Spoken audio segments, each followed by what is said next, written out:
Sir இப்பதான் cameraman சொன்னாரு நீங்களும் உங்களும் நடிக்க போறீங்கன்னு. நீங்க ஓகே, ஆனா அந்த கேரக்டருக்கு இவங்க எப்படி செட் ஆவாங்கன்னு தான். சார் ஒரு சின்ன கரெக்ஷன். திரு நடிக்கிறாரு, ஆனா பேரா நான் நடிக்கல. ஓ, அப்ப நீங்க வேற மாடல் வர சொல்லிருக்கீங்களா மேடம்? மாடல் எல்லாம் இங்க தான் இருக்காங்க. மகா தான் நடிக்க போறா. மகாவா? அப்படி ஒரு மாடலா? நான் கேள்விப்பட்டது இல்லையே மேடம். யார் அவங்க? ஒரு நிமிஷம். அதோ அங்க நிக்கிறாளே அந்த பொண்ணுதான். மகா, மகா இங்க வா.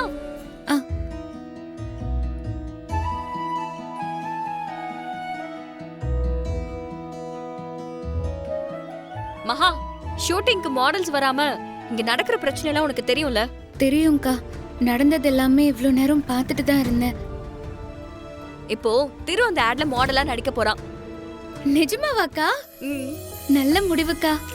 அவரு நடிச்சா கண்டிப்பா எல்லாமே நல்லபடியா நடக்கும். கூட ஜோடியா நடிக்க போறது நீதான்.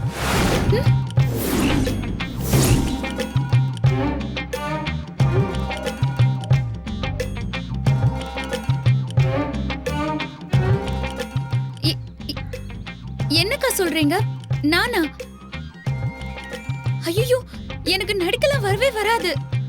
எல்லாரும் முதல்ல நடிக்கும் போது நடிப்பு கத்துக்கிட்டுலாம் வந்து நடிக்கல. சோ நீ அத பத்தி எல்லாம் கவலையே படாத. அதெல்லாம் டைரக்டர் பாத்துப்பாரு. நீ அவர் சொல்றத மட்டும் செய் போதும். என்ன மேடம் விளையாடுறீங்களா? இந்த பொண்ணு பார்த்தா கிராமத்து பொண்ணு மாதிரி இருக்கா. இவ்வளவு போய் நடிக்க சொல்றீங்க? மா, நீ போய் கொஞ்சம் ப்ரொஃபைல நில்லுமா. உன்னதாமா போய் ப்ரொஃபைல நில்லுமா. அப்படின்னா சார்? பாத்தீங்களா சார், ப்ரொஃபைல நிக்கிறது என்னன்னு கூட தெரியல இந்த பொண்ணுக்கு. இதுல இந்த பொண்ணை வச்சுக்கிட்டு நான் எப்படி சார் எடுப்பேன்? சார் ஒரு நிமிஷம் இருங்கம்மா. எனக்கு இண்டஸ்ட்ரியில ஒரு பேர் இருக்கு, ஒரு வேல்யூ இருக்கு. அதெல்லாம் தெரிஞ்சுதானே என்ன கூப்பிட்டீங்க.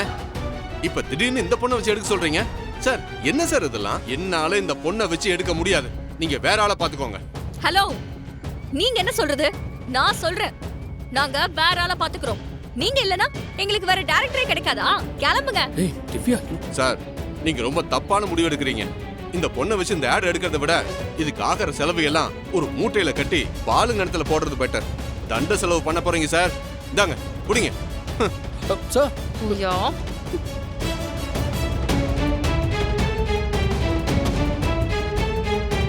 திரு அந்த ஆளு ஹெட்வைட்ல பேசிட்டு போறாரு. நீ ஒண்ணும் கவலைப்படாத. நான் வேற டைரக்டர் எப்படியாவது அரேஞ்ச் பண்றேன். உனக்கு தேவையில்லாத வேலை. சார், நான் ஒன்று சொல்லட்டுமா? தப்பா நினைச்சுக்காதீங்க. சொல்லுங்க சார்.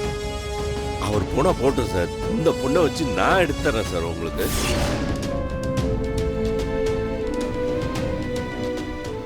சார், எனக்கு டைரக்ஷனை பத்தி நல்லா தெரியும் சார். நீங்க ஓகே சொன்னீங்கன்னா நான் எடுக்கிறேன் சார். சார், என் உள்ளுணர்வு சொல்லுது சார். நீங்களும் அந்த பொண்ணு நடிச்சீங்கன்னா இந்த ஆடு சூப்பரா வரும் சார்.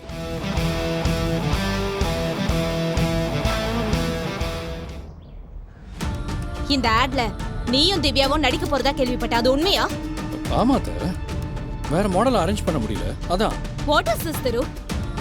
நம்ம இந்த ஷூட்காக அரேஞ்ச் பண்ணது இந்தியாலே நம்பர் 1 மாடல்ஸ். அவங்க வரலனா நீயும் திவ்யாவும் நடிப்பீங்களா? திவ்யா, நீ தப்பா நினைச்சுக்காத. நீ அழகா இல்லைன்னா நான் சொல்லல. நீ அழகா இருக்கிறதுங்கிறது வேற, ஆட் ஷூட்டுங்கிறது வேற. இது ப்ரொஃபஷனல் விஷயம், பல கோடி ரூபாய் சம்பந்தப்பட்ட விஷயம். இந்த ஆட்ல நீங்க 2 பேரும் நடிச்சா நம்ம கம்பெனியை மக்கள் எப்படி ஏத்துப்பாங்க? நம்ம கட்டி விற்க போற வீட்டை எப்படி மக்கள் வாங்கிப்பாங்க? திரு, இப்ப நீ எடுத்திருக்கிற முடிவு நம்ம ஷேர் ஹோல்டர்ஸ்க்கெல்லாம் தெரிஞ்சா என்ன சொல்வாங்க? இதெல்லாம் அவங்க ஏத்துப்பாங்களா? சித்தி, நீங்க சொல்றது ரொம்ப கரெக்ட். அதனாலதான் நான் ஒரு முடிவு பண்ணிருக்கேன். நான் நடிக்கல, வேண்டான்னு முடிவு பண்ணிட்டேன். Very good Divya. இப்போ அது புரிஞ்சுக்கிட்டே. திரு, ஷூட்டை கேன்சல் பண்ண சொல்லு. நம்ம இன்னொரு நாள் எடுத்துக்கலாம். சித்தி அவசரப்படாதீங்க. நான் நடிக்கலன்னு தானே சொன்னேன். ஆனா ஆட் ஷூட்டை கேன்சல் பண்ண சொல்லல. எனக்கு பதிலா திரு கூட மகா நடிக்கிறா.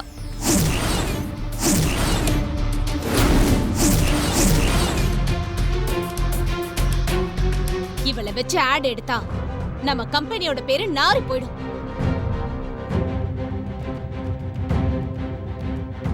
சோஷியல் மீடியாவுல இந்த விளம்பரம் ட்ரோல் மெட்டீரியலா ட்ரெண்ட் ஆக போகுது. எல்லாரும் நம்மள பார்த்து சிரிக்க போறாங்க. இதெல்லாம் நமக்கு தேவையா? அப்படிலாம் எதுவும் ஆகாது சித்தி. நீங்க ஓவரா இமேஜின் பண்ணி டென்ஷன் ஆகாதீங்க.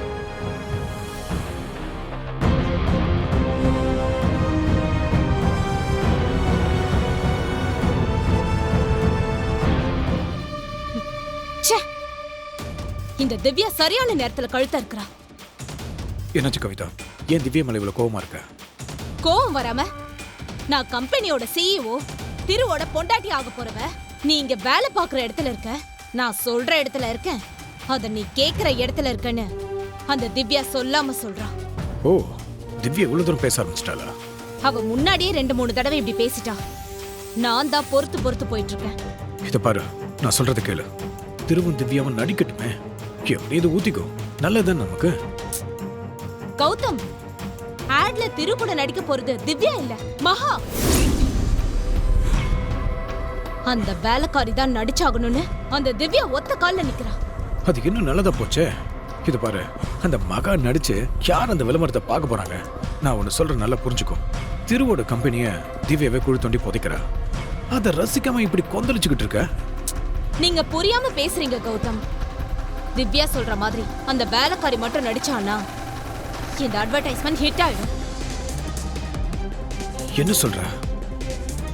ஆமா கௌதம், திவ்யா நடிச்சா கூட எனக்கு பிரச்சனை இல்லை. ஆனா இந்த மகா இருக்காளே, நிஜமாவே லக்கி தான். உங்களுக்கு ஞாபகம் இருக்கா? வீட்ல சுமங்கலி பூஜையில பேர் குளிக்க போட்டோமே, 30 சீட்ல இருந்து இவ பேர் வருதுன்னா எவ்வளவு அதிர்ஷ்டக்காரியா இருப்பா. திவ்யா ஒரு வார்த்தை சொன்னா, இவளை பார்த்தா எல்லாருக்குமே பிடிக்கும்னு. அது கரெக்ட் தான் கௌதம். அப்படி ஒரு இன்னசென்ட் ஃபேஸ் அவளுக்கு. அத வச்சுதான் எங்க குடும்பத்தையே அவ கைக்குள்ள போட்டு வச்சிருக்கா. இதெல்லாம் விட முக்கியமான விஷயம், தான் நினைச்சதை நடக்க வைக்கிறதுல அந்த மகா பயங்கரமான ஆளு. ஏதாவது மாய மந்திரம் பண்ணி எப்படியாவது ஜெயிச்சிருவா.